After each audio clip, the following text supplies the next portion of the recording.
الله الرحمن الرحيم نحمده ونصلي على رسوله الكريم أما بعد وطن سے کرو محبت وطن سے کرو محبت یہ میرا ایمان کہتا ہے وطن سے کرو محبت یہ میرا ایمان کہتا ہے دین کی کرو حفاظت یہ میرا قرآن کہتا ہے محترم بزرگوں اور دوستوں اور ہمارے اساتذہ کرام السلام علیکم ورحمۃ اللہ وبرکاتہ یہ ہماری خوش قسمتی ہے کہ آج ہم اپنے ملک کی یوم آزادی منا رہے ہیں آزادی کی بڑی نعمت ہے اس کی اہمیت کا صحیح اندازہ وہی ہو سکتا ہے جو کبھی غلام رہ چکے ہو یا آزادی کی زندگی ہو چکے ہو لیکن آزادی کی نعمت کا صحیح لطف اسی وقت کو اٹھایا جا سکتا ہے جبکہ وہ مقاصد بھی پورے ہو رہے ہو جو ملک کی فلاح و بہبود کے واسطے ذائقہ عقل کے طور پر مقرر کیے گئے تھے اگر کہیں پر ایسا ہو کہ آزادی کے اغراض و مقاصد فصل و خود کا ڈال کر آزادی کا دین منایا جا رہا ہو اور اس کی عمل پر خوشی و مسرت پیر و سرور کا اہتمام کیا جا رہا ہو تو ہم بچوں سے یہ کہہ سکتے ہیں اور کہیں گے کہ یہ خوشی ادھوری اور یہ مسرت ناکام ہے محترم حضرات بحیثیت ایک مسلمان یوم آزادی ہمارے نزدیک جو پہلوؤں کا حامل ہے ایک پہلو اس کا وہ ہے جو عام لوگوں یعنی ہندوستان کے سبھی فرقوں گروہوں اور مذہب کے ماننے والوں کے لیے ہے دوسرا پہلو خاص طور سے اسلامی اعتبار سے آج 15 اگست ہے یعنی یوم آزادی کے موقع پر بہتر ہے کہ اس کے دو رخوں اور دو پہلوؤں کو اجاگر کیا جائے اور دونوں کو متعلق گفتگو کی جائے جہاں مسلمانوں سے متعلق پہلو کا سوال ہے اس کو ہم دو حصوں میں تقسیم کر سکتے ہیں پہلا یہ کہ اسلام میں آزادی کا کیا مقام ہے دوسرا یہ کہ ہندوستان کے مسلمانوں نے ہندوستان کی آزادی کی جد و جہد میں کیا حصہ لیا اس کے لیے کیا قربانیاں دی یوم آزادی کا عام پہلو جو سب سے متعلق ہے وہ یہ ہے کہ آزادی کا اغراض و مقاصد پورے ہو رہے ہیں یا نہیں اسلام میں آزادی کا کیا مقام ہے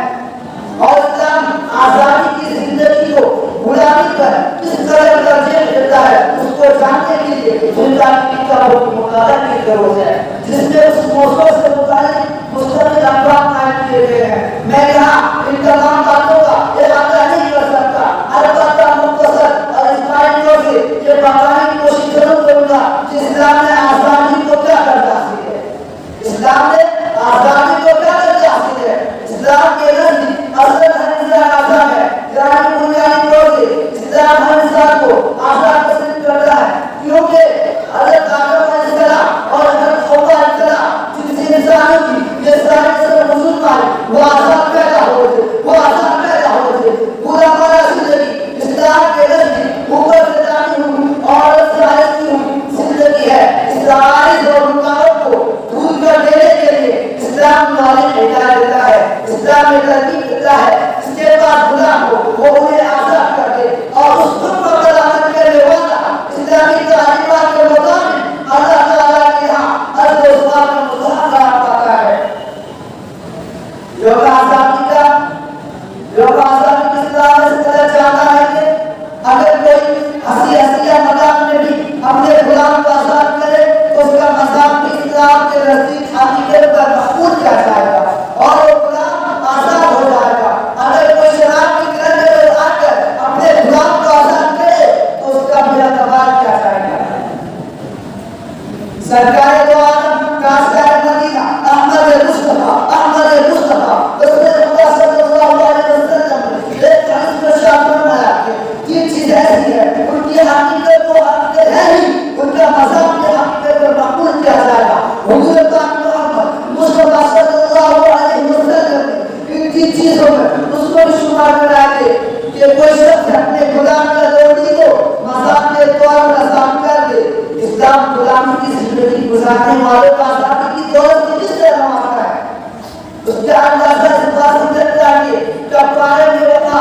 دوسرے کو یا اجاؤ زیادہ کرنے لگا یا کسی اور چیز کے نتیجہ میں کفارہ لازم آ رہا ہو، زمین میں کسی حد پر پہنچ کر غلاموں اور باغیوں کی آزادی کا مرحلہ ضرور آتا ہے۔ اسلام کی انسانی زندگی کو آزادی کی نعمت سے مالا مال کرنے پر کس قدر اہمیت دی اور کیا تعلیمات پیش کیا،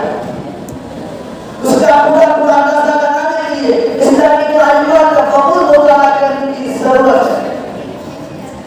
کیونکہ آزادی کا ایک خاص پہلو جو مسلمانوں سے متعلق ہے وہ یہ ہے کہ ہندوستان کو غلامانہ زندگی سے نکال کر آزادی کی زندگی عطا کرنے میں ہندوستان کے مسلمانوں کا کیا رول تھا، انہوں نے سلسلے کیا کارنامے انجام دیے، آزادی ہندی کی جنگ میں ان کی کیا خدمات ہے، یہ بات کیسے کہی جا سکتی ہے۔ ہندوستان کو آزادی کی تحریک میں ہندوستانی مسلمانوں نے قراصت کا مسئلہ کیا، آزادی کی ہند کی خاطر جان